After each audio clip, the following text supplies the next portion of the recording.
At some point, the markets are a force unto themselves.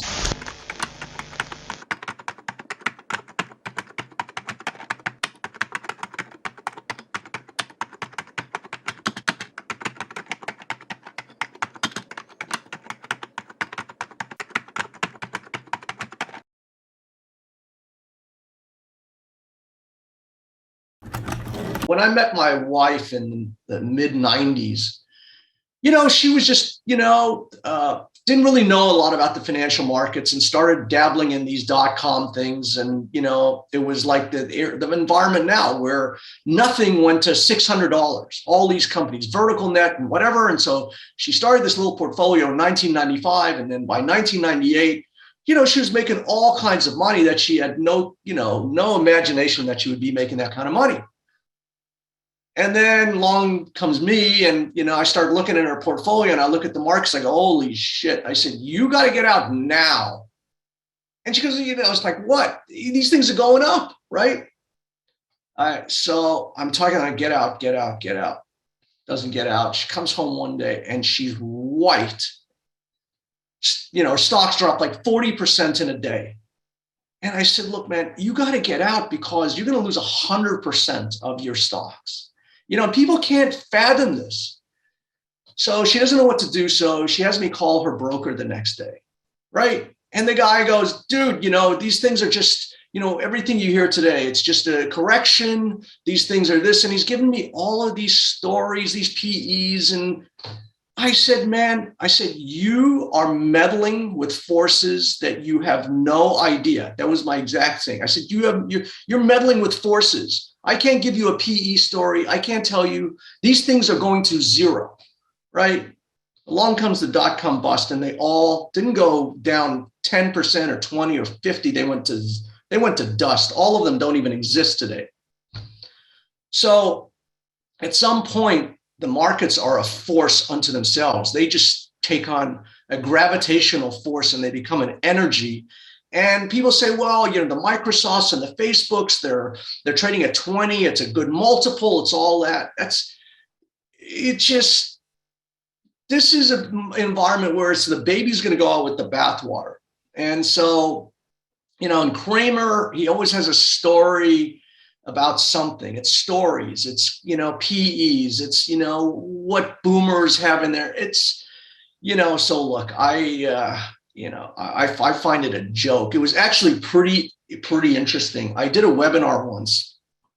I do these 4-day live webinars, and on one of the webinars, I was looking at QuantumScape, and QuantumScape was like at $45. I remember it was a Wednesday, and I said, I know even when I say that it's reckless, I'm talking to thousands of people that I don't know, and I said there is zero risk in shorting this stock right now, zero.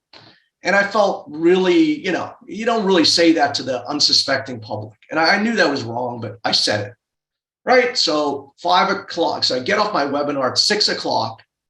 Cramer starts, at 6 o'clock here. Sometimes I watch him.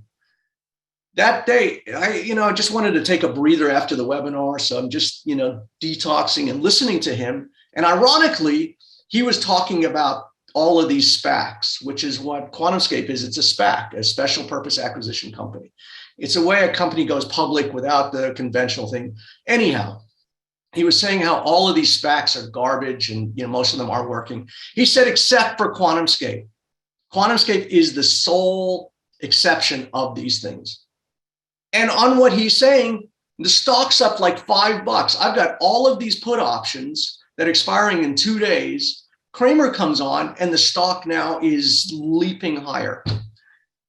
And I remember, it goes higher in the aftermarket. I started selling into that thing. It was five. I said, this is just a gift.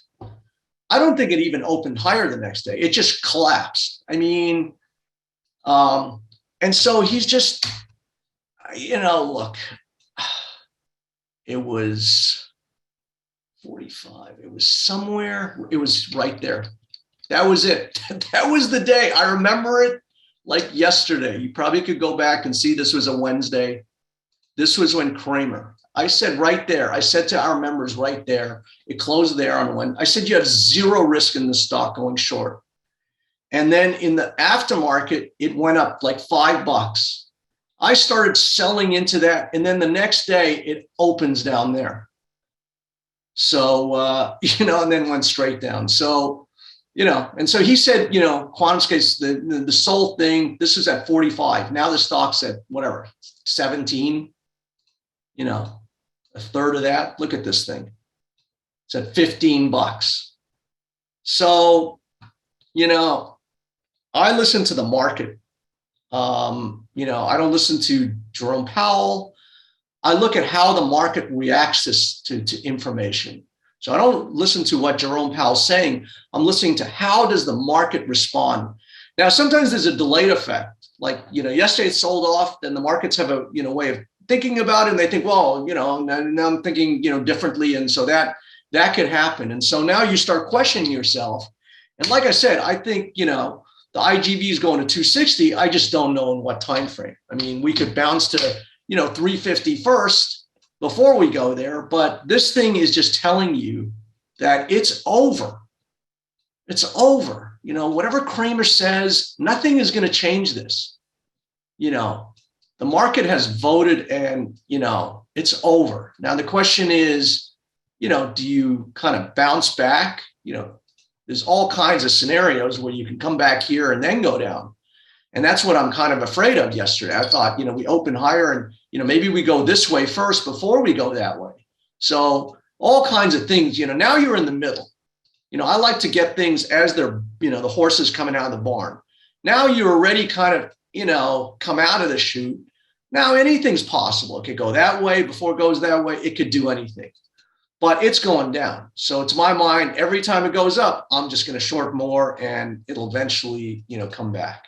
So you can see, 45, it's 1.3 million. $1.3 million short. So popped out a profit for 118,000 there.